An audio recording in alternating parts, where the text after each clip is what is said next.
നമസ്കാരം. ഇരിക്കെ. ഒരുപാട് ആളുകൾ വന്നും പോയി ഇരിക്കുക. ഒരു കാര്യത്തിൽ എനിക്ക് നിർബന്ധമുണ്ട്.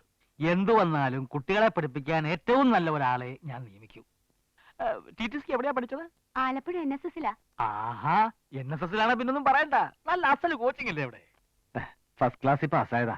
ആഹാ, എന്നാ പിന്നെ കൂടുതലൊന്നും ആലോചിക്കാനില്ല. കുട്ടിയെ നിയമിച്ചു എന്നങ്ങോട്ട് കൂട്ടിക്കോളൂ. പിന്നെ ഒരു സ്കൂൾ മാനേജറുടെ ബുദ്ധിമുട്ട് നിങ്ങൾക്ക് മനസ്സിലാവുമല്ലോ. സർക്കാരിന്റെ ഗ്രാൻഡിൽ ചോക്ക് വാങ്ങിക്കാൻ പോലും കഴിയില്ല. മെയിൻ്റനൻസ് ഒക്കെ എന്താ ചെലവ്? ഈ സീറ്റിന് ഇപ്പോ 5 ലക്ഷമോ 6 ലക്ഷമോ തരാൻ ആൾക്കാരുണ്ട്. പക്ഷേ എനിക്ക് പ്രധാനം പണമല്ല, ടീച്ചറുടെ കഴിവാ. അക്കാര്യത്തിൽ കുട്ടിയെ എനിക്ക് നന്നായിട്ട് ബോധിച്ചു.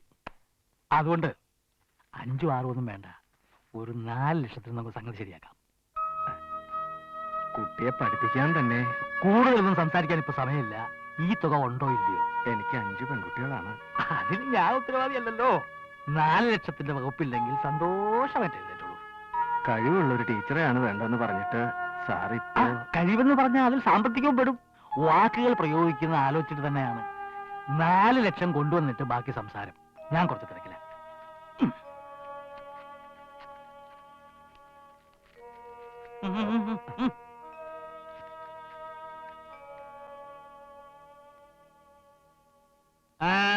എന്താ പിന്നെ നിൽക്കുന്നത്? ഞങ്ങള് ഒരു വിലപേശൽ ഞാൻ തയ്യാറല്ല. 6 കൊല്ലത്തിന് ശേഷമാണ് ഇങ്ങനെ സീറ്റ് ഒഴിവ് വരുന്നത്. ആരാദ്യം പണം കൊണ്ടിരുന്നോ അവർക്ക് സീറ്റ്. പൊക്കോളൂ. ഓടോ. ലക്ഷങ്ങൾ എത്ര കിട്ടിയച്ചാ? എന്ത് ലക്ഷങ്ങള്? പഠിപ്പിക്കാൻ മിടുക്കുള്ളവരെയാണ് ഞാൻ നോക്കുന്നത്. ആരെ? അച്ഛനോ? 4 ലക്ഷം കിട്ടിയാലേ ആളെ ചേർക്കുമെന്ന് അച്ഛൻ പറയണ കേട്ടല്ലോ. അങ്ങനല്ല. 4 ലക്ഷം വേണേ കിട്ടും. പക്ഷെ പണമല്ല, കഴിവാണ് പ്രധാനം എന്ന് ഞാൻ അവരെ പറഞ്ഞ് മനസ്സിലാക്കുകയായിരുന്നു. അതെ, പണ്ട് ഇവിടെ നീവിനിയായിരുന്ന ഒരു മാഷുണ്ടായിരുന്നല്ലോ. നിയമപ്രകാരം ഈ സീറ്റ് അങ്ങർക്കല്ലേ കൊടുക്കേണ്ടത്? പണ്ട് അങ്ങനെ ഒരു നിയമം ഉണ്ടായിരുന്നു. ആ നിയമം ഇപ്പോഴും ഉണ്ട്. അതെ. നിങ്ങൾ ആരും എന്നെ നിയമം പഠിപ്പിക്കണ്ട. അയാളോടൊന്ന് 25,000 രൂപ വാങ്ങിച്ചില്ലേ? ആര് വാങ്ങിച്ചു? ഇല്ലേ? അയാളൊന്നും തിരിച്ചു വാങ്ങിച്ചോണ്ട് പോയല്ലോ. ആരും ഒന്നും തിരിച്ചു വാങ്ങിച്ചില്ല. ഇതൊന്നും ദൈവത്തിന് എടുക്കുന്ന പണിയല്ല കേട്ടോ. ഇത് വലിയ ശല്യമായല്ലോ. എന്റെ മോക്ക് എന്റെ അച്ഛൻ കൊടുത്തതാ സ്കൂള്. ഇവക്കിപ്പോ വയസ്സ് എത്ര എന്ന് പുന്നാര അച്ഛന് വല്ല നിശ്ചയമുണ്ടോ? സ്കൂള് കയ്യിൽ നിന്ന് പോകുന്നുള്ള പേടി കൊണ്ട് ഇവക്ക് വരുന്ന കല്യാണാലോചനകൾ മുഴുവൻ മുടക്കുന്ന നിങ്ങളാ. വിശാലം, എന്താ ഞാൻ പറഞ്ഞത് സത്യമല്ലേ? ഒരു മനുഷ്യൻ ഇത്രയും പണക്കൊതി പാടില്ല.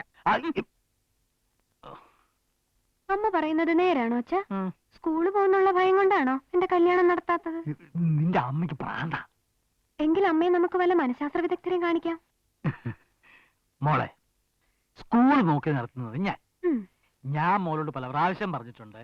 ആ സ്കൂളിന്റെ അവകാശം അച്ഛന്റെ പേർക്ക് എഴുതി തന്നേക്കാൻ. അത് നടക്കില്ല അച്ഛാ. ഞാനത് എഴുതി തന്ന അച്ഛനത് അപ്പ തന്നെ മറ്റാർക്കെങ്കിലും വിൽക്കും. അച്ഛൻ മരിച്ച ആ സ്കൂളെങ്കിലും എന്റെ പേരിലുണ്ടല്ലോ എന്ന് കരുതി ഏതെങ്കിലും ഒരു മരങ്ങോടെ നിന്നെ കെട്ടാൻ വന്നെന്ന് വരും. അതുകൊണ്ട് ആ സ്കൂൾ എന്റെ പേര് തന്നെ ഇരിക്കട്ടെ. നീ ഒന്നും ഒരു കാലത്തും ഗുണം പിടിക്കാൻ പോകുന്നില്ല. അച്ഛനെങ്കിലും ഒന്ന് ഗുണം പിടിച്ചു കണ്ടാ മതിയായിരുന്നു.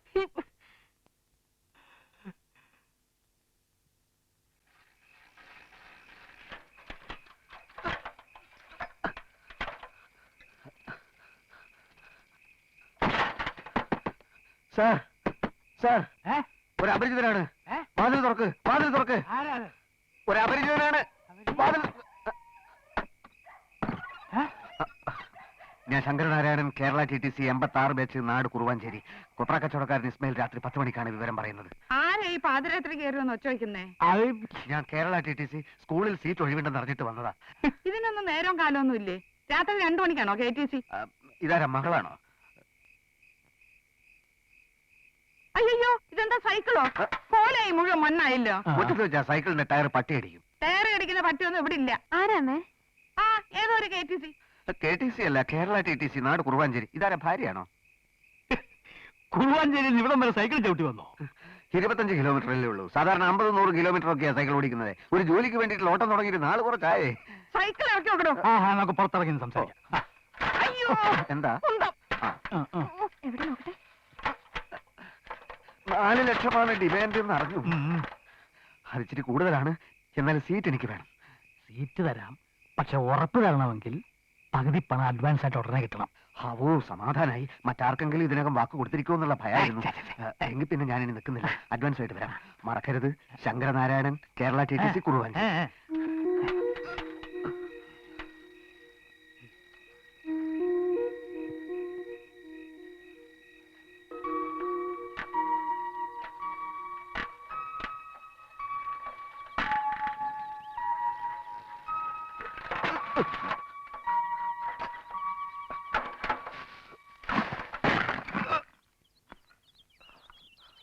ഏതവനാണോ അത്? ഞാൻ ശങ്കരനാരായണൻ. അയ്യോ എന്റെ ചട്ടിയൊക്കെ പൊട്ടിച്ചു. ഇയാൾ ഈ സൈക്കിൾ നോക്കിയെടുത്ത് എങ്ങോട്ട് പോകുന്നു? മുറ്റത്ത് നോക്കിയെടുക്കണോ സൈക്കിൾ? അല്ല, മുറ്റത്ത് വെച്ച സൈക്കിളിന്റെ ടയർ പട്ടി കോലയിൽ സൈക്കിൾ വെച്ചൊക്കെ ഞാൻ സമ്മതിക്കില്ല. എങ്ങോട്ട് ഇറക്ക്? അല്ല, പട്ടി. പട്ടി എന്റെ തന്ത. ഇങ്ങോട്ട് ഇറക്ക്. അടിച്ചു വരും. ഞാൻ അഡ്വാൻസ് കൊണ്ട് വന്നതാ. എന്താ വിശാലം ഇത്? വീട്ടിൽ വരുന്ന അതിഥികളോട് ഇങ്ങനെയാണോ പെരുമാറുന്നത്? എന്താ ദീ ഇയാൾ ചട്ടി പൊട്ടിച്ചു? ഒരു ചട്ടി പൊട്ടിയെങ്കിൽ 10 ചട്ടി വേറെ വാങ്ങിക്കാമല്ലോ. വിട്ടേക്കമ്മേ, അച്ഛന്റെ 4 ലക്ഷത്തെ ഉപദ്രവിക്കാതെ. 4 ലക്ഷം എന്നൊക്കെ ആദായ നികുതിക്കാർ കേട്ടാ നമ്മളെല്ലാം അകത്താവും. എന്തായാലും 4 ലക്ഷം വാങ്ങിച്ചിട്ടാണ് ആളെ ചേർക്കുന്നതെന്ന് അച്ഛനിപ്പോ സമ്മതിച്ചോ? എല്ലാം നിനക്ക് വേണ്ടിയാ മോളെ. ഈ തുക കിട്ടിയിട്ട് വേണം മോളെ കല്യാണം കഴിച്ച് അയപ്പിക്കാൻ. ഓ എന്തൊരഭിനയം. അപ്പൊ കാര്യങ്ങൾ പരസ്പര പൂരകമാണ്. ജോലി കിട്ടിയിട്ട് വേണം എനിക്ക് കല്യാണം കഴിക്കാൻ, എന്റെ 4 ലക്ഷം കിട്ടിയിട്ട് വേണം മകളെ കല്യാണം കഴിപ്പിക്കാൻ. ലക്ഷത്തിന്റെ കാര്യം പതുക്കെ പറയാൻ പറഞ്ഞിടൂ. അഡ്വാൻസ് തുക തൽക്കാലം 1 ലക്ഷം മാത്രമേ കൊണ്ടുവന്നിട്ടുള്ളൂ. 2 ലക്ഷം കൊണ്ടുവരാന്ന് പറഞ്ഞ് പോയിട്ട് ശരിയാവും, ഉടനെ ശരിയാവും. ഇതങ്ങ് വാങ്ങിയാട്ടെ. അല്ല അത് ബാക്കി 3 ലക്ഷം കിട്ടിയിട്ട് എന്നെ അപ്പോയിന്റ് ചെയ്താൽ മതിയെന്നേ. ആ, അല്ല, എനിക്കിതിനൊരു രസീതി വേണം. അതൊന്നും നടക്കില്ല. ആദായ നികുതിക്കാണെങ്കിൽ നമ്മളെ 2 പേര് അകത്താക്കും. അപ്പോ ഞാൻ പുറത്തു പോയി 2 സാക്ഷികളെ കൂട്ടിക്കൊണ്ട് വന്നാൽ. എന്തിന്? അല്ല സാറി, തുക വാങ്ങിച്ചോന്ന് എനിക്കൊരു ഉറപ്പിന്. സാക്ഷികളല്ലോ ഈ നിൽക്കുന്നത്. ഇത് മതിയാ. പോരെങ്കിൽ ഏറ്റവും വലിയ സാക്ഷിയല്ലേ മോള് നിൽക്കുന്നത്. ആര്? കർമ്മസാക്ഷി സൂര്യഭഗവാൻ. അപ്പൊ പിന്നെ ഞാൻ നിൽക്കുന്നില്ല. ബാക്കി 3 ലക്ഷം സംഘടിപ്പിക്കണമല്ലോ. പൊട്ടിയ ചട്ടി വാങ്ങിക്കണം. എന്തൊക്കെ ആവശ്യങ്ങളായി ഈശ്വരാ. കുടുകുടു കുടുകുടു കേൾക്കുന്നു, ഇടിയുടെ ശബ്ദം കേൾക്കുന്നു. മാനത്തച്ഛൻ പത്തായത്തിൽ തേങ്ങ പെറുക്കിയിടുന്നല്ലോ.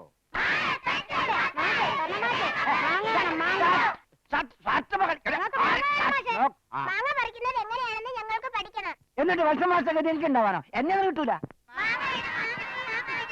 മുണ്ടെന്ന് പറയാനാണെന്ന് ചിന്തിക്കണേ.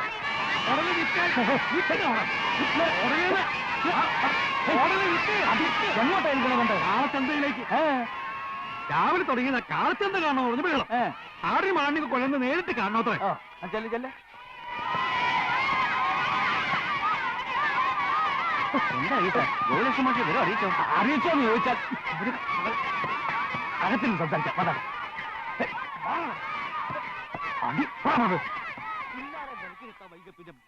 എന്തോന്ന്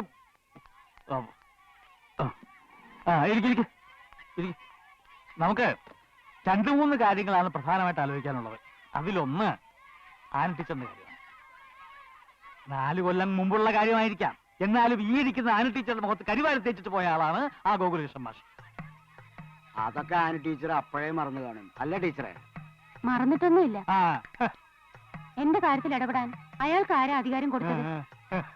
എന്റെ ഭർത്താവിന് ഞാൻ ആരാണെന്ന് അറിയാവുന്നതുകൊണ്ടല്ലേ കൂടുതൽ കുഴപ്പങ്ങൾ ഉണ്ടാകാതിരുന്നത്. എന്നാലും അവൻ കാണിച്ച ചരിത്രമല്ലേ. പക്ഷേ അയാളിവിടെ മാഷായിട്ട് വരുന്നതിൽ എനിക്ക് പ്രശ്നമൊന്നുമില്ല. അത് ടീച്ചറുടെ വലിയ മനസ്സ്. എന്നാൽ എനിക്കത് അങ്ങോട്ട്. അന്ന് അയാൾ 25,000 രൂപ തന്നിട്ടുണ്ടെന്ന് പറഞ്ഞതായിട്ടാണല്ലോ എന്റെ ഓർമ്മ. അല്ലെങ്കിലും ക്ലെയിം ഉള്ള ആളെ വേണ്ടേ ചേർക്കാൻ? ഞാൻ വിവരമൊക്കെ അറിയിച്ചെന്നേ. അയാൾക്ക് വേറെ എന്തെങ്കിലും ജോലി കിട്ടിക്കാണും. അല്ലാതെ 3-4 കൊല്ലമായിട്ട് ഈ ജോലിക്ക് വേണ്ടി വായും പിടിച്ചിരിക്കുമെന്ന് വിചാരിക്കാൻ ഒരു ന്യായവും കാണുന്നില്ല.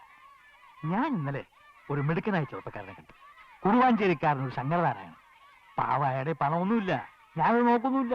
സാർ, അടിസ്ഥാനപരമായി ഗോകുലകൃഷ്ണൻ മാഷ് ഒരു പാവമാണ്. അയാൾ ഇല്ലെങ്കിൽ മറ്റൊരാളെ ആലോചിച്ചാൽ മതി. അയാൾക്ക് വേറെ ജോലി കിട്ടിക്കാണും മാഷേ.